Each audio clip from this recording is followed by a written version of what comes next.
Hi everyone, welcome to my YouTube channel, Discovering God with Candace. If you are new, thank you so much for stopping by. If you are a returning friend, thank you so much for your support. I really do appreciate it.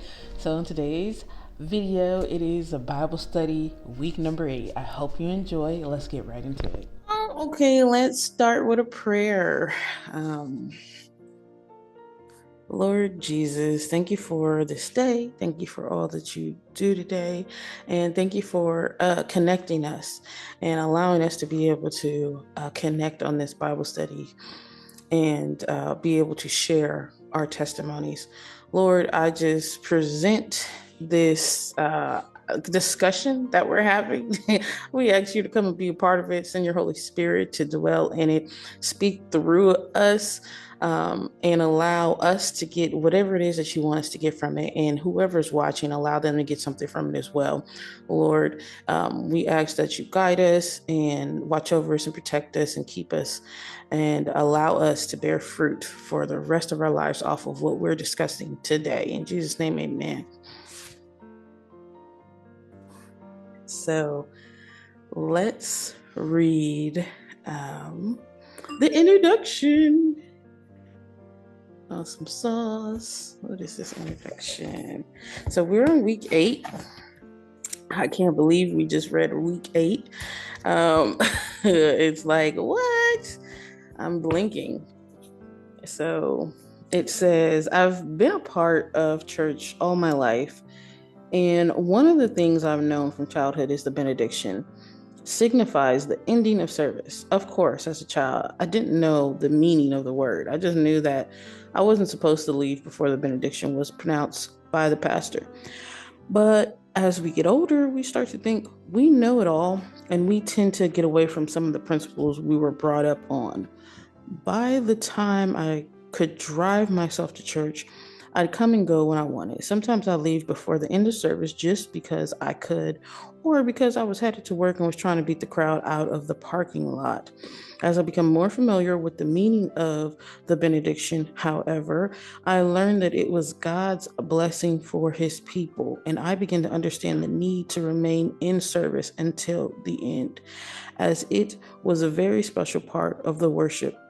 This principle was established by God himself and given as a directive to Moses for Aaron and his sons. In Numbers 6, verses 23 through 26, God tells them specifically what to say when they pray and pronounce this blessing. Starting with, the Lord bless you and keep you. The Lord make his face shine upon you. In other words, God's people need to know that God looks upon them and smiles because he is pleased with them. He is gracious towards them, showing them mercy and favor. He looks in their direction and gives them us. He looks in their direction and gives them us peace. This is a gift and a blessing in itself. It was a long time ago before I understood how beautiful and meaningful this prayer of blessing would be in my life. This week, I encourage you to grab hold of this beautiful gift and apply it not only to your life, but also to the lives of your children, spouse, and family and friends. When your children leave for school in the morning, pronounce a blessing. When your spouse leaves for work or a trip, leaves for the semester, pronounce the blessing. When a family gathering has come to an end and everyone prepares to leave, pronounce the blessing. You always want to make sure that everyone connected to you is just as blessed, safe, and at peace as you are. That is super, super awesome. I noticed we did read that prayer, and I know that prayer is the blessing that they always share. I mean, even they made songs out of that prayer, so it is something for sure. I feel like, I don't know, it was like some years ago, the Lord brought it to my attention how special that prayer actually was. In Numbers chapter 6. But even though she talked about the blessing in her introduction, I feel like her introductions are always great, but I like get other stuff than what she talks about. I mean, Like looking at like when we think of like when I think about like numbers and stuff like that, like and everything that happened. I have my Bible, so you're gonna hear pages flipping. But like I'm just like there was so much preparation, so much separation, so much this is what you do, this is what you do. And honestly, this book kind of for me solidifies the importance of order and separation. Things can't touch, things can't go here, things can't do that. There was boundaries for certain people. There, everybody had their place. Everybody didn't do everything, and everybody had their special assignment. I feel like um, anybody who feels like, oh, I'm only good at one thing or I can only do this one thing, they should be encouraged when they read Numbers because God didn't really give too many people the whole like and every nobody had to do everything. Even Moses had his duty split up when he told God, like, God, I had enough. They complaining to me about meat and how am I supposed to feed all these people? He was like, well, I'm going to give the spirit I gave you, I'm going to impart it into 70 different people. So even God is considerate of, I'm not going to make you do everything. You don't have to do everything. I will give you people. I will share things with you. So I was like, that was super awesome. And then And I'm I proud. think it, Yes, oh, go sorry. ahead. Go ahead. I was just gonna say, like, to add to that, I think that's like part of our lesson here, like as humans, is to ask for God's help. Like, so I think we're always gonna feel like, oh, I have to do it all, or it's like we have to get to the point where we feel like it's too much, so that we will ask for His help. So then He will really show us like the direction and how simple it can be, and then He starts to put people in our lives to like grow the foundation, right? Because we've talked often, like, we're not meant to do it alone, but it's like until we come to that realization and ask for help, it's like he's not just gonna, I don't think he's just gonna give it to us unless he really sees us struggling in something, you know?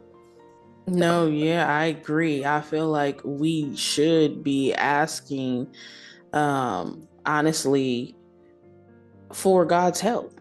Like, there's been times in my life where I'm like, okay, yeah, I'm gonna try to do this. This is, before, or even sometimes now when I think about it, I think like when I'm not thinking about it, but I think about it in, perspective or whatever it's called, but you know what I mean. And I'm all like, oh, I'm trying to do all these things, trying to take care of everything without God. And I should have asked God to come into this because, like you said, he gives you what you need. God will take care of you. He even said in Matthew, what is it, chapter 6, if I'm not mistaken? Look at the birds of the air. Look at the flowers in the field. Like the birds don't feed themselves and the flowers don't clothe themselves, but I take care of it all. How much more valuable are you? Aren't you more valuable than a bird or a sparrow? And it just like puts it in perspective. I feel like God is always trying to bring us to him and we're always trying to push him away.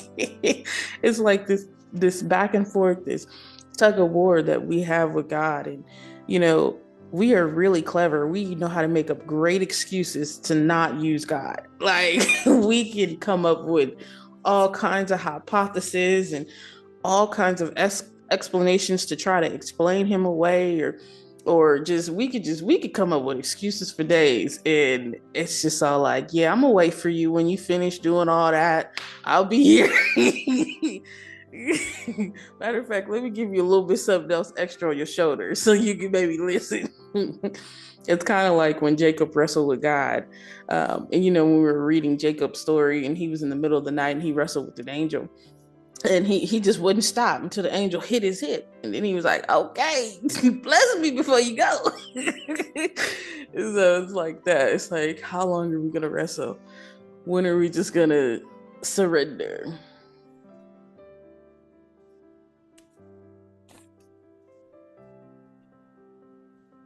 But also Proverbs. Now we started reading Proverbs, this book right here. I feel like I was prepared to read it this time because I know Proverb has a lot of wisdom. And I was like, yeah, I read it before. Yeah, I'm prepared to read this. Yeah, no. I'm all like, you lie, Candace. I mean, Proverbs just be hitting you with the left and the right. And let me tell you, um, so the Proverbs from, I believe Solomon wrote the Proverbs, if I'm not mistaken. You guys could look it up. But Proverbs is wrote by Solomon. And I didn't saw so many times in here, which is funny because Solomon is known to have a lot of wives and a lot of concubines, like hundreds. I forgot how many, like 700, and I think it was like 700 concubines and 500 wives. I don't remember the number specifically, but it was a lot. And as I was reading it, I just keep seeing, don't go to the woman, the evil woman, the evil. I'm all like, bro, you'd had a lot of experience with that with your 700 concubine. And I kept seeing it over and over again. I know this is a Bible study. I shouldn't be joking, but I just saw that in Proverbs over and over again. So I thought that was pretty funny. I mean, not really funny, but I'm all like, I can understand why he's stressing this a lot because of his many experiences.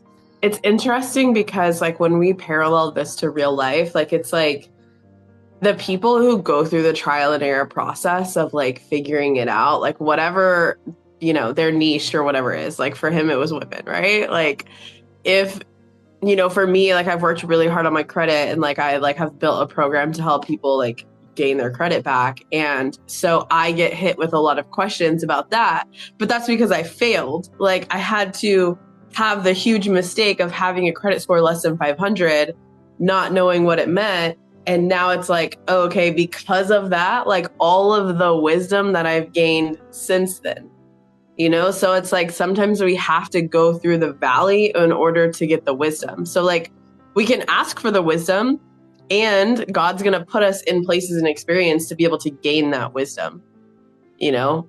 So it's interesting. I agree. No, that was awesome because that's what I was like. He got a lot of experience with them because he keep warning everybody, don't do it, it'll cause you trouble. But yeah, no. Besides that, that was like the main thing I thought about because of that. But there was a couple of things in Proverbs besides that stood out to me, which was, let me see. Trust in the Lord. This is Proverbs 30. Trust in the Lord with all your heart. Never rely on what you think you know. So I'm reading out of the Good News translation. So it's a little bit, different than other translations, but I like the way they put that. Never rely on what you think you know. I was like, oh, you're right. Because I've been in situations where I thought I do, and I'm just all like, but the Lord showed me something different at the end. It's all like sometimes we'll be in situations where we think we know what's coming or we think we know what's best, and the Lord just has to, he has something better. He has something different than what you may think. It says in the Bible, my ways are not your ways and my thoughts are not your thoughts. Basically, as far as the heaven is from earth, or God's thoughts from our thoughts. And I don't know why. I really don't know why I be trying to figure out what God's thoughts and plans are, even though it literally says you can't do it. I'll be sitting up here, God trying to go over here. You want to do this? I mean, I just be in my mind thinking of it like a fool. But I mean, I will admit I do foolish things sometimes. So it's like we want to know, right? Yes. Like especially reading the Bible, we're like, man, these people they be getting blessed. Like, I want to know my blessings. Like, I want to know when I'm going to get taken out of this freaking valley that I'm in, So it's like, it's our human nature to like want to know. And I think it's just in the moments where we almost idolize that wisdom. That it's like when we can start to catch ourselves in real time doing those things and then revert back, pray about it, surrender it to God, those are going to form the new neural pathways in our brain that's going to help us to not continue to face the same thing. But it's like we got to go through it so that God can teach us how to put it down. You know what I mean? Yes. That's one thing, honestly, since even reading the Bible from the beginning with you this time around, it's like I feel like it's solidifying in my mind even more that we have to go through things to get these lessons that God wants us to get. And it is important that we go through it from the beginning to the end and not skip around. Because even with these Israelites in the desert, he, like you said, he's cleaning house, he's starting over, he's building a foundation. And after story that we're reading, there's a pattern here. You're gonna go through stuff because you need to learn. So I feel like I don't know why it didn't click last time. Like when you read all these stories, stuff, but this time it's just like clicking. Like you gotta go through the valley of the shadow of death or whatever, you want to call it. Because God has important lessons for you. People say all the time, "Oh, it's the journey, it's not the destination." It's really that. It is the journey, it's the lesson. It is not when you get there. Even though when you get there, I heard it's good. I heard it's a good time, but it's really your character development. God really cares so much about our character development. It's really the most important thing. So it's kind of like it, honestly, when you think about it, it makes me sit down and I sit back and I'm like, okay, what are you trying to tell? What am I supposed to learn in this season for my character so I could not go around the mountain over and over again, just repeating just bad behavior? Yeah. Because I mean, our characters are the only thing that we can potentially even take with us into eternity, right? Is like, we can't take this. Like, I can't even take this with me when I go. You know what I mean? Like, it's not like it'll be ingrained in me, yes, but like I physically cannot take my study Bible with me to eternity. So like that's why character development matters so much. And I feel like that's like something that I've really just grown to learn over the last year is like, who's the woman that I want to be? And like, how do I want to operate in this world? Because this is just temporary and it doesn't always feel like it's temporary. Sometimes it feels like it's a long dang time, you know what I'm saying? But it's an interesting perspective. And then in Proverbs, I was reading Proverbs 4 and I was thinking about like God asked Solomon what he wanted and he asked for wisdom. Like, probably because he made so many dang mistakes already, you know what I'm saying? But at the end of the day, like, how many of us actually pray for wisdom? Like, I've prayed for discernment. That's different. That's like after the wisdom to not be in the middle, having to discern what's what, right? Like, it's an aspect of it. But I'm just thinking like to myself, like, how many times have I prayed for wisdom? Like, not often. Ooh. And I think sometimes it's because back in Proverbs 3, like you were talking about, like we be trying to lean on our own understanding. And we be trying to think that we know it all or that the internet knows it all. And we go and we click, click, click, click, click, click, do our little research. That's me. I'm guilty. Okay. Guilty. And it's like, no, like God, like the internet has so much information, but like we are all crafted in his image, but we are not the same. So what's working, like there is no blueprint that's going to work for every single freaking person. And so that really just like shifted my perspective. Like, okay, like I'm going to start praying for wisdom on what's best for me, like what God wants for me and has set out for me, so that I don't have to go into the internet and like do my little investigations, you can call it. No, that's good. That's super good. I know wisdom, when you like you said, reading Psalms 4, it's saying basically it's the most important thing. Wisdom.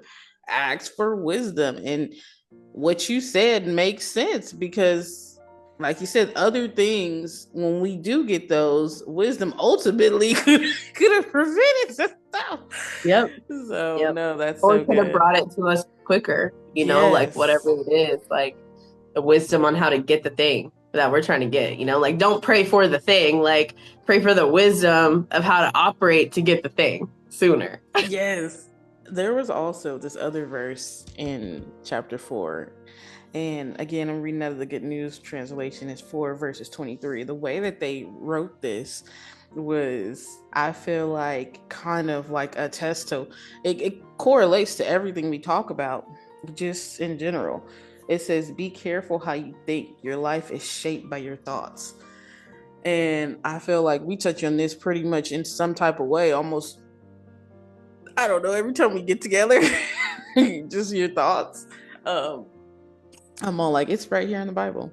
It's right here in the Bible. Like, if you need any more confirmation, just go to Psalms chapter 4. You know, be careful how you think. Your life is shaped by your thoughts. You hear all the time, you are what you think. Um, but I guess for me, I feel like, you hear a lot of sayings, you hear people say stuff all the time, but I feel like for me, the Bible is truth. I know it's not for everybody, but for me, it's like 100% solid foundation truth. So when I see it there, I'm like, okay, this is real. So yeah, another one is in Psalms 27. It says, avoid evil and walk straight ahead. Don't go one step off to the right. That's kind of tough. It says don't even step one step to the right, because it's all like that's, I mean, an ideal world, that's exactly what we want, to stay doing the right thing all the time, 100%. I guess this is why we need to rely, well, not I guess, this is why we need to rely on the Lord. Because just we want things from our flesh sometimes. So I know that's a difficult thing. Like, there's so many things that I kind of highlighted in here, and I'm all like, I don't know Mm-hmm. which one to say, which one not to say. Yeah. With that, I think it's also like something I got from Proverbs 5, which was like, huge, obviously huge warning against adultery, right? And Yes. it made me think about like, okay, like not just adultery, just thinking about temptation in general. Like, what are we tempted by, right? Whether it's like something we see online and we're like, oh, this can get rid of the bags under my eyes, or maybe it's a new piece of jewelry, like even though it has a cross on it, you know what I mean? Like whatever that temptation is for you specifically, like, do you have a plan for when that comes up? Because if we don't have a plan, we're gonna give in to temptation, number one, Every time. or we're going to get sunken into our own guilt and self-spiraling shame. Because we're going to do the thing, or we're going to start to shame ourselves because we were tempted by the thing. That is so good. I'm telling you. I love that. I feel like that could be a whole sermon right there. You need a plan on when temptation comes. That's a whole sermon. Yeah. And I mean, your plan could just be to open up the Bible and read Proverbs chapter 5. You know what I'm saying?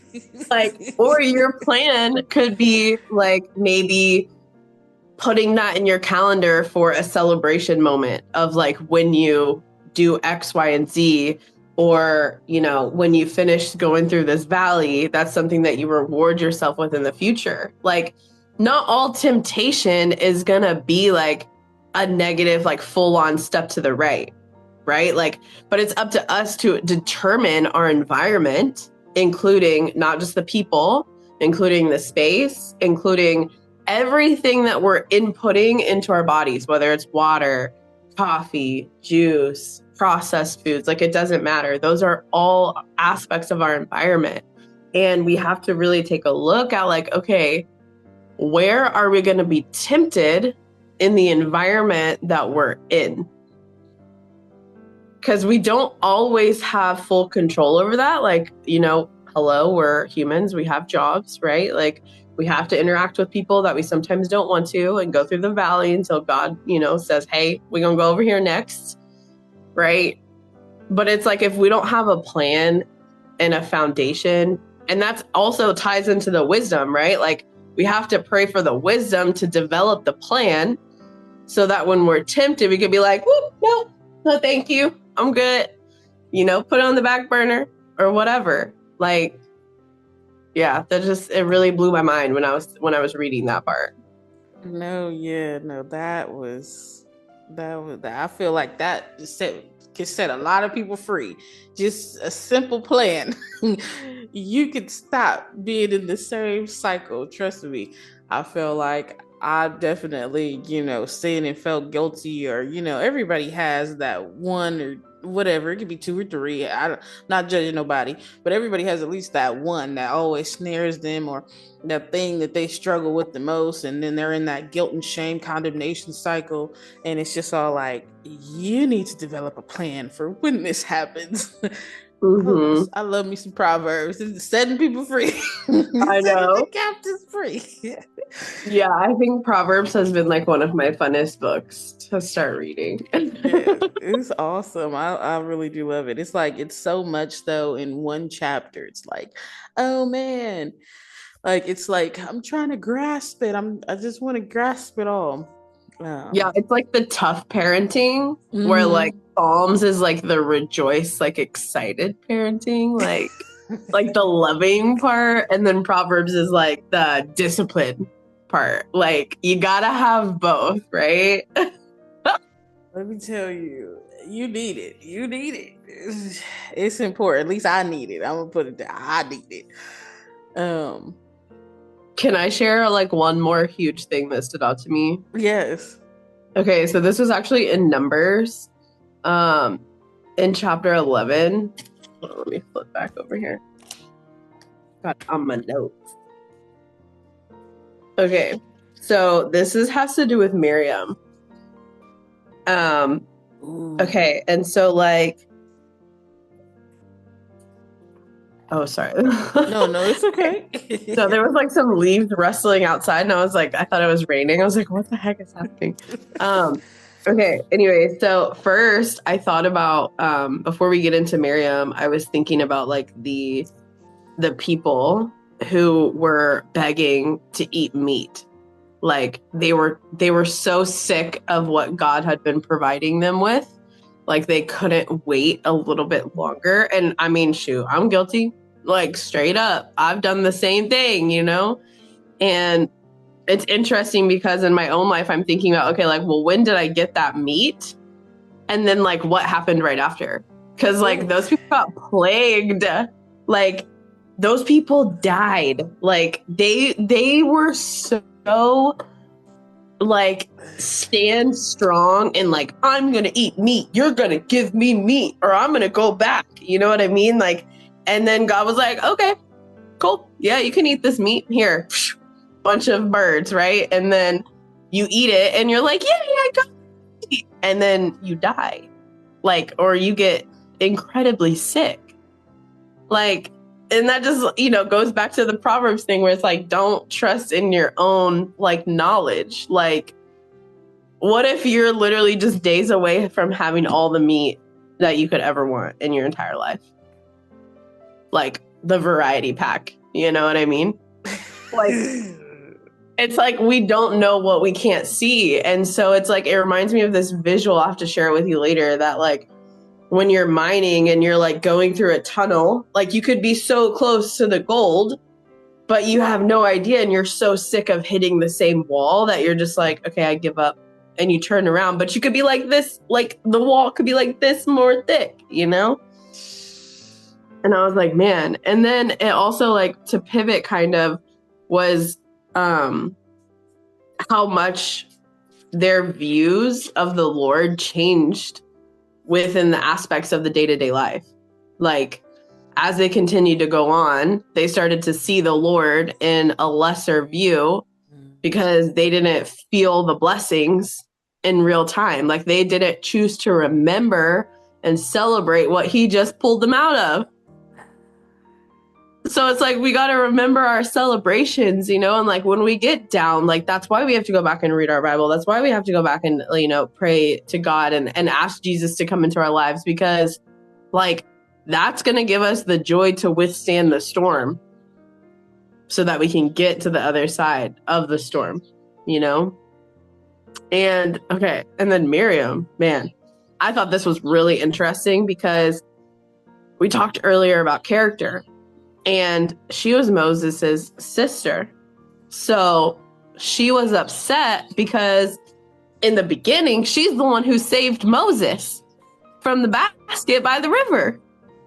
So she was feeling great. And then as an older sister, like she sees her younger brother become like God's chosen one, right? Like, how often do we look at people in our own lives, whether it's family, friends, people that we just know, or maybe people we see on social media or YouTube, right? Like, how often do we get jealous of their lives or their whatever in the job place, right? Like their position.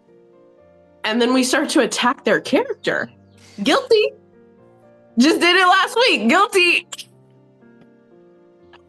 And then I was like, man, oh my gosh, Lindsay, like we got some real things to think about, Lindsay, because like I can't be building my own character while I'm tearing down someone else's. It doesn't work like that. Like there is abundance for everyone. It's just up to us to step into that. And then also to know that like we don't have to. It's different if we're like addressing the character trait in someone and we're like, hey, like this is how I felt about X, Y, and Z. Like I didn't appreciate that. But it's different if I were to call you, Candace, and be like, yeah, so this is what happened. Just like last Sunday, I was talking about it to you, like all the things. And so, yeah, that just like really gave me like a damn. And then it's interesting how much negative opinions almost have a greater influence over positive opinions. Yeah. And how easy it is to sway someone to the negative side versus how difficult sometimes it is to sway the other way. Okay, that's it. No, those are all great. You said so many great things. I'm like, girl, conviction. So yes, the Miriam thing is like, ooh. I was like, when I read that, I was like, ooh, God don't play about the people he picked. He said, don't put your mouth on them. And I agree. I'll be running my mouth. I'll run my mouth. And it's just all like you said, God put these, allowed these people to get in these places. We need to respect that. We need to be able to say, okay, this is what the Lord has chosen for me in my life right now. Even if he told you, like he told Joseph, like, oh, you're going to be over everybody and everybody's going to bow down to you. Joseph had to go through the steps to even get there. And it took, I think it was like 17 years. I don't know. I have to go back and read it, but I think it was like 17 years before he got to that place. So you have to respect every space or every place that God has placed you in, because if you don't, you may be walking around the desert a little bit before you get to that place. It takes time. It's the character development that we keep going back to that is just really super important to God. And just like you said, like before you talked about Miriam, you talked about the people, which also goes with the character development. We're yearning for something other than what God is giving us, and ultimately that leads to our destruction. I am somebody that, I've wanted things that God didn't want to give me. And it's not always bad things, but it'll just be like something simple. Like it could be, oh, I want to be in this relationship, God, because when I was younger, I remember it was this one guy that I liked, and I was like, "Oh God, I want to be in a relationship with him." He was like, "Oh, you tried it." That guy was removed out of my life so quick, I couldn't even blink. I was like, "He left. I can't even. He didn't even ask me. I didn't even talk to him." I mean, within days, I asked the Lord, and he was gone. So I was like, "Okay." So, there's been other instances too. It's just other things where I'm like, ask the Lord, oh, I want that. The Lord will take it away so quick. And it's just all like, God, I feel like he is his most important thing. Not even I feel like, just reading these words, reading the stories, he wants us to want him. And until we want him, I don't think the things that we think we desire in our heart is even going to come, because honestly, our heart needs to be adjusted to what is really important, and that is the relationship with God, because God will give us the desires of our heart, because he's going to change the desires of our hearts and it's going to be within his perfect, good, and divine will. So I think that I love that you said that, like that he will change the desires of our hearts, because it's so true. So true. That was so good. That was character development. Seems like a recurring theme for me, at least, in the Bible. Thank you guys for joining me with week number 8. Let me go ahead and read to you the questions for the week and the actions for the week. Question number 1. Do you know the meaning of the word benediction? What is your personal definition of the word? Question number 2. Have you made a habit of audibly praying over your children, family, or friends? Why or why not? Question number 3. I've named a few instances where the blessing of the Lord should be pronounced. Can you think of any others? Oh, now time for the actions of the week. Action number 1. Make every effort to pronounce the blessing of the Lord over your children or other loved ones this week. Action number 2. Begin to teach your children or someone else who may not know the meaning of this blessing and how necessary it is in our lives. Action step number 3. Make every effort to speak the blessing of the Lord over those you come into contact with this week. And now let's read what we're going to be reading for this week coming up, which is week number 9. And the daily readings are going to be day 1, Numbers 14 through 16, day 2, Numbers 17 through 19, day 3, Numbers 20 through 22, day 4, Proverbs 8 through 11, day 5, Numbers 23 through 26, and day 6, Proverbs chapter 12 through 14, and day 7, catch up on any readings you miss. Again, these are all chapters we're reading.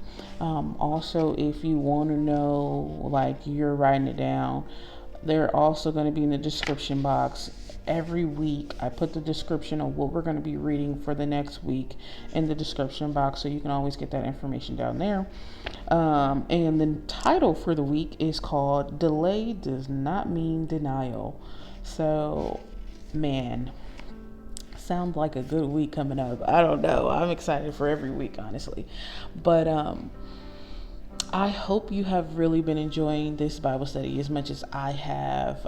If you have any questions, feel free to send them to me. I can answer them as best as you would like.